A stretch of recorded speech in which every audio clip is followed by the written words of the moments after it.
Hello, artist. Welcome to Artists in Business. Have you ever wanted to sell your paintings or jewelry in stores, build a successful and welcoming online presence, or turn your creative hobby into a business that pays you? My name is Destiny Dixon, and I've gone through all those thoughts. When I created my art shop, CharmCharmz of Destiny Ari'e, in high school, I didn't know where to start. I struggled with finding a niche for my jewelry and figuring out how to press my paintings. I also didn't know how to find my target audience when building my presence online.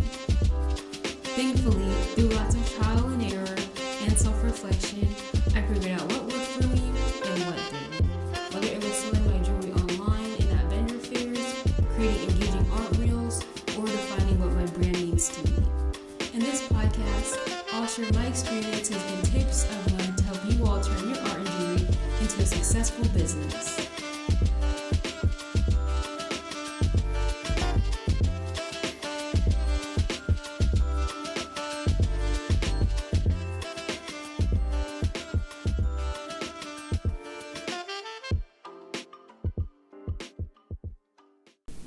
Hey artists, before we get into today's episode, I want to encourage you all to join my community space on YouTube.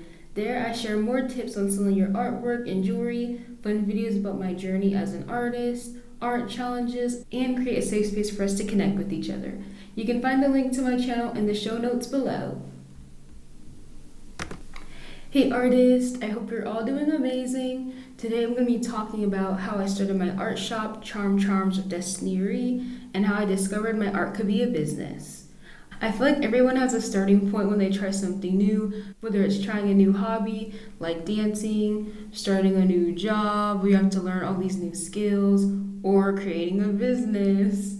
I feel like seeing behind the scenes of artists who already have successful businesses, or maybe it appears that they have a successful business.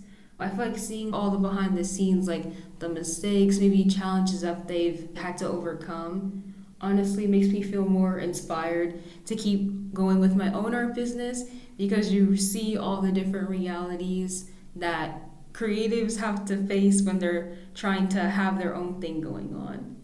There have probably been many times where you've seen your favorite artist or jeweler and maybe they sold out all their necklaces at a vendor fair, or maybe you have a friend and they make commission artwork and they have a lot of people that buy art from them.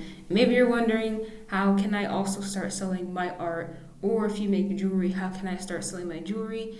And finding people who like my art or would want to support my art, and also be able to find your audience where you're also still creating for yourself and you're finding people who also enjoy what you're making. As creatives, I feel having a mindset of growth and understanding that things take time will help all of us grow and improve and learn more as we start our own businesses. And it'll also be important for you all to give yourself grace, because things are not going to be perfect when you start out, and there's going to be a lot of times where challenges might arise or you might not know what to do, but just know that things are not going to be perfect. By the end of this episode, you'll hear a little bit about my own art business journey, and hopefully it inspires you to either start your own business, or if you already have one, to keep going. Growing up, I've always wanted to be a professional artist. I've been doing art since I was in elementary school, but I didn't actually start my art shop until my freshman year of high school, when I was trying to raise money for a trip to the Dominican Republic for my Spanish class. Because I had to raise money for this trip, and I already had past experience from selling paintings or doing commission artwork for families and friends, I was like, okay, now that I have to raise a lot of money in kind of a short amount of time, I think that is the best way for me at that time was doing commission artwork and making jewelry for people. That pushed me to actually start my art shop. I was like, if I start my art shop now, I can have a space where I can create my art and I can make this something more professional in the future that will help me along the way with my art and my jewelry. And so I remember sitting on my bed multiple nights in a row, rolling out logo designs, thinking of color schemes, writing down different business names that my art shop could have.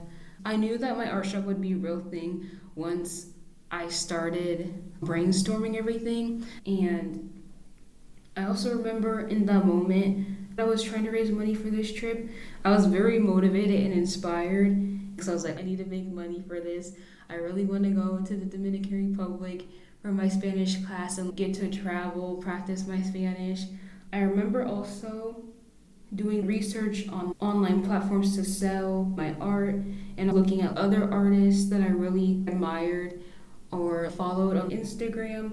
So there was Alai Ganuza, Gems by Jazz, Uncomfy Co. Like all these different creatives that I followed.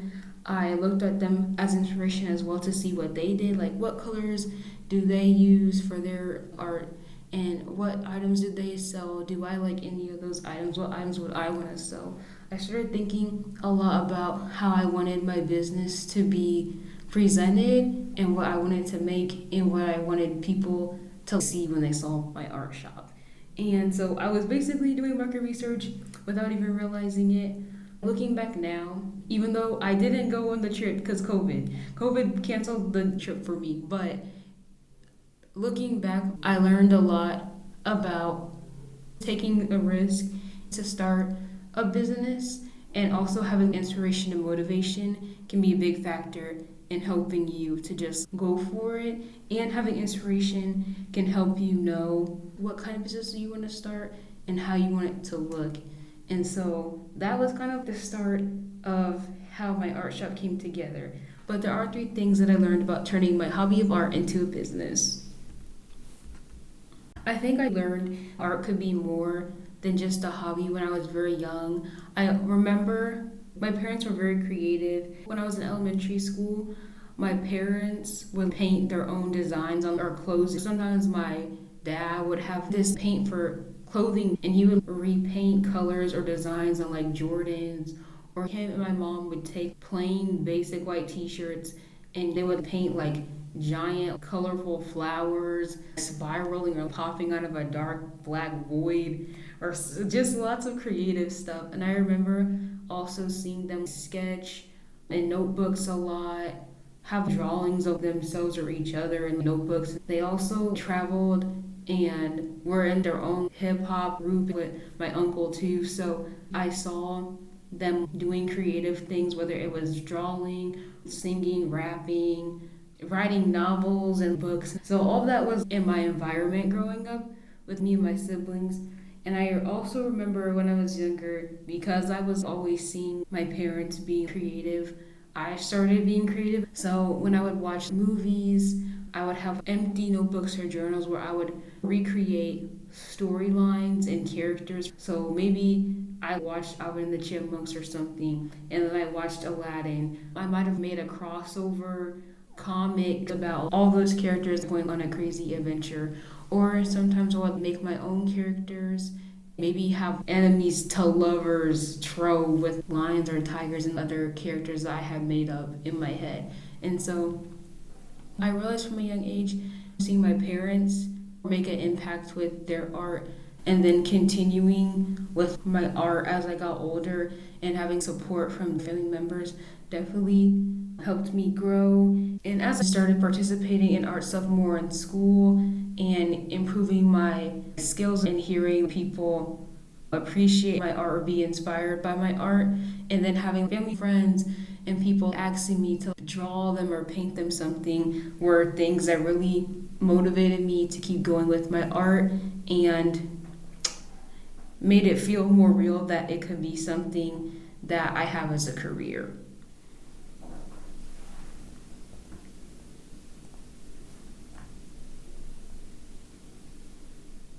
I also realized art could be more than a hobby when it allowed me to share my ideas with other people alongside making money. I was low-key starting out my dream career where I was making art for people and I was getting paid to also make art for family or friends.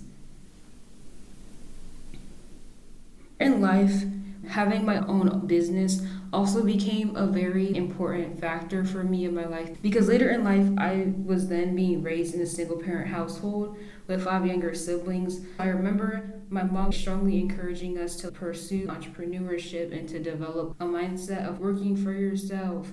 Don't depend on other people for things.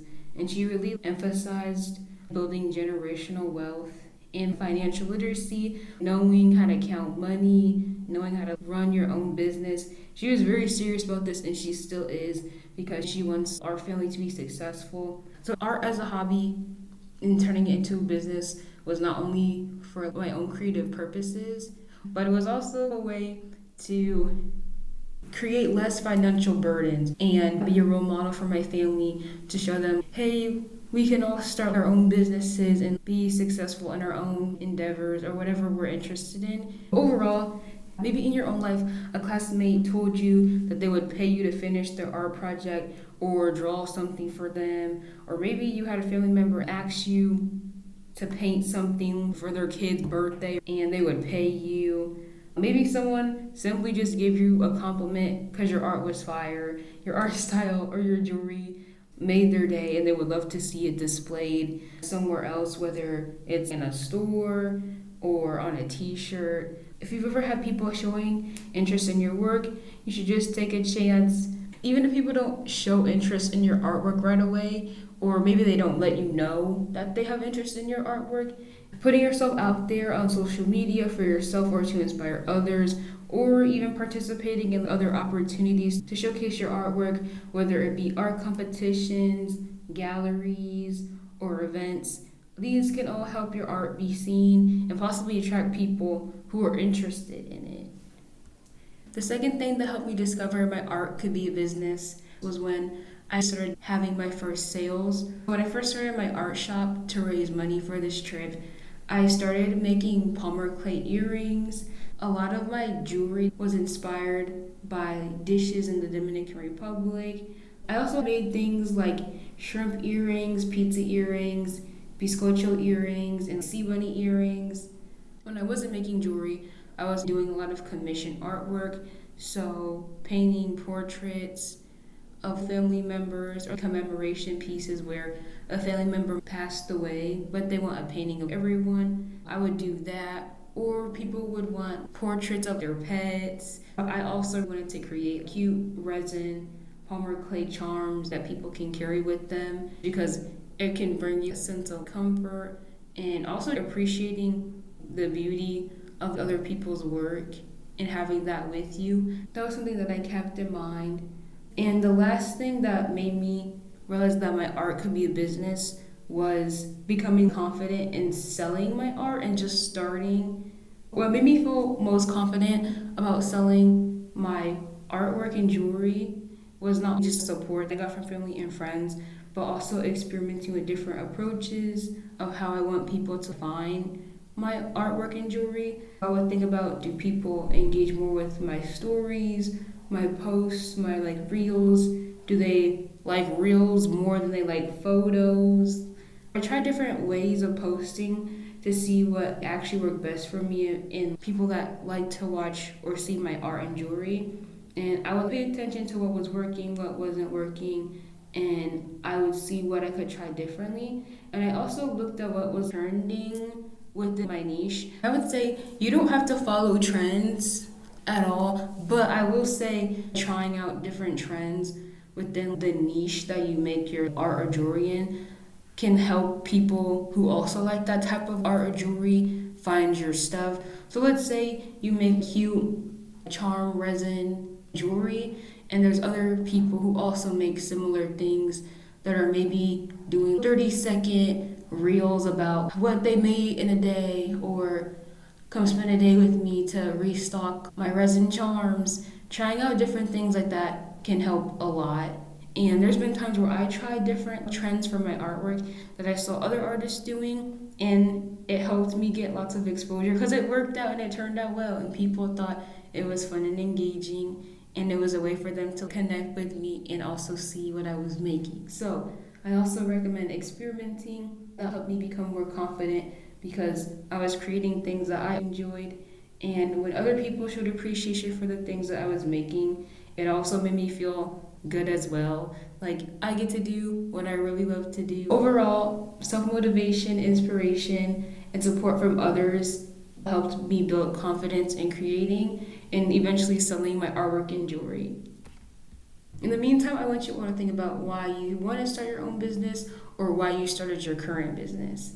In the next episode, I'll be talking about how you can find your niche and we'll be connecting back to finding your why. Hello, artist! I hope you enjoyed today's episode. If you did, it would mean so much to me if you could take 30 seconds to share this podcast to another creative you know, subscribe, and leave a review. If you're also interested in seeing more personal, fun, and helpful art content from me, please click the show note below to subscribe to my YouTube channel, CharmCharmz of Destiny Ari'e, where I share all those things with you and connect with you all. I hope you all have an amazing rest of your day, and I'll be back next week on Monday at noon to see you creative artists for the next episode.